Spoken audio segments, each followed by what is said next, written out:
Hi guys, welcome back. So we've got the England team out for the Italy game. 6 changes, a bit of a new look England here.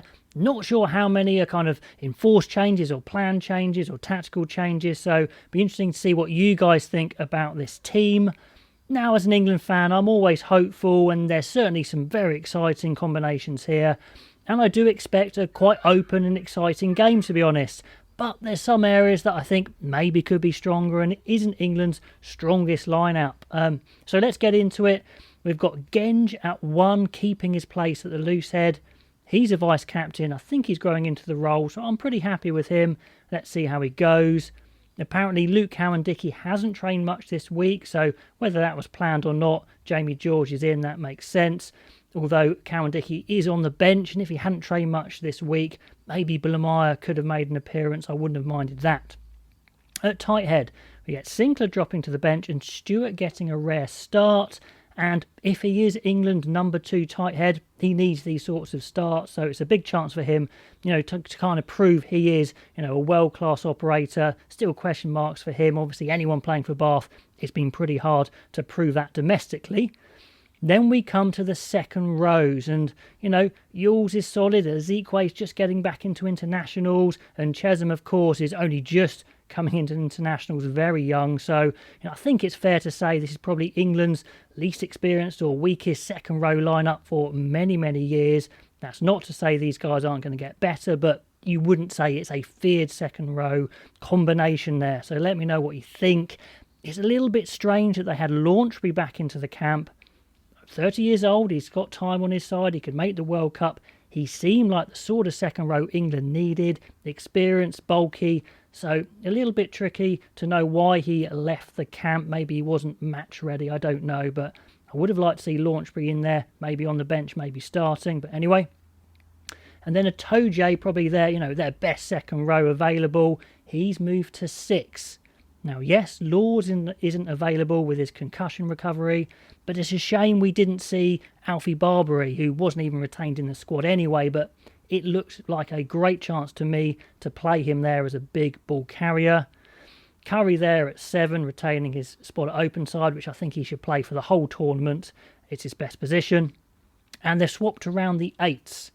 And Simmons had a really good game, I think, against Scotland. But I'm actually pretty happy with them giving Dombrandt a start. I think he deserves a start as well. Give them both a good crack at the whip. And indeed, it should be quite an open game. Dombrandt's brilliant in the open field. So, yeah, I see that working. That's absolutely fine. With Simmons coming on, I think I prefer that to trying to jam Simmons in on the flank where he doesn't really play normally. Into the backs. The most exciting part of this is we get to see Randall and Smith together, and it just feels intuitively like that's a great partnership, which I think really they should stick with and get them loads of caps together. Let them make mistakes, let them work it out themselves. I love the chat that Randall gives as well. He's tiny, but he's a real bull of a 9 for his size, and he's really quick. Like him a lot. Give them time, I'd say. If he has a great game, hopefully he can put some pressure on Youngs as well for a start, because that starting spot has been Youngs for a long time. Now, one area where England fell down against Scotland, which I said in my report and then Eddie confirmed today, is they didn't have the guys hitting the line, the big ball carriers. They've kind of rectified it a bit with Noel there, who is powerful. He's not massive, but he is powerful, and he works off his wing extremely well. So I think they'll be using Noel first up, to get past the first tackler and in open play around the rucks as well. So that's great. Although apart from that, in the centres, they don't have massive size.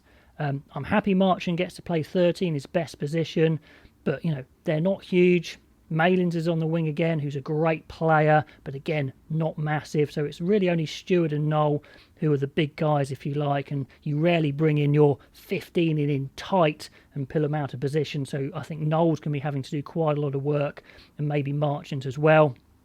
When Tuolangi's back fit and available, ready to roll, I think he does come back in.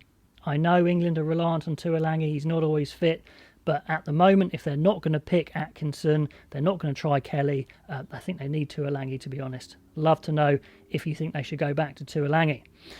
And then on the bench there, Cowan-Dickie, Marler, Sinclair, real powerful front row to come on, that's good. Will we see Chesham? I don't know. Maybe if England are up with 10 minutes to go, I think we will. If they want to make a second row change, I think they'll probably move a Toje into the second row and bring Simmons on, something like that, to be honest. Then Youngs goes on the bench. Again, would have been a great chance for Quirk, surely. So a little bit of an opportunity wasted there, I think. Ford covering 10, which is fine. And then Daly, who does indeed cover centres, wing and fullback, so I get that. But I still think they had enough cover where they could have tried a Radwan, Hassel-Collins, a liner on the bench as well. So I think a few chances missed for England. I still think they could go well. If they get good ball, there's so much skill there. Could be absolutely amazing. My concern is I think it will be good enough to beat Italy. I think that'll be okay. Italy are a good side, but I think England will be too much. They've never lost to them before. That's not to say there's not always a first time. Tuolangi I've mentioned, I think he'll be coming back in at some point. And on the positives, if it's a dry day, I do expect a really exciting game. But if they do well, will that be good enough to beat an Ireland or a France? That is the question. So let me know what you think of England's lineup, how you think the game's going to go, and I'll catch you next time.